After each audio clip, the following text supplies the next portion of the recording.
આણંદ જિલ્લાના વાસદ ખાતે આવેલી એસવીઆઈટી કોલેજના એનએસએસ યુનિટના સ્વયંસેવકોએ પોલિયો ઝુંબેશમાં ઉત્સાહભેર ભાગ લીધો હતો.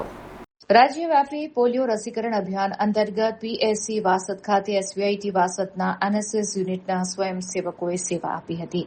આ અભિયાન દરમિયાન સ્વયંસેવકોએ નાના બાળકોને પોલિયોની રસી પીવડાવી આરોગ્ય વિભાગને સહયોગ આપ્યો હતો.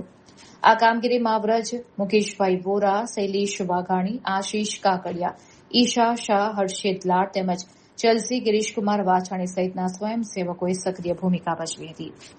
સ્વયંસેવકોની સુંદર કામગીરી બદલ એસવીઆઈટી વાસદના ચેરમેન ભાવેશભાઈ પટેલે તેમને અભિનંદન પાઠવ્યા હતા.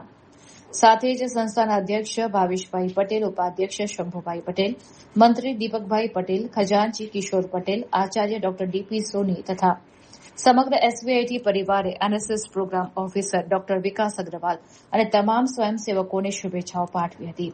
એસવીઆઈટી વાસદનું એનએસએસ યુનિટ સતત સમાજ ઉપયોગી કાર્યોમાં આગળ રહી સામાજિક જવાબદારીનું ઉત્તમ ઉદાહરણ પૂરું પાડી રહ્યું છે.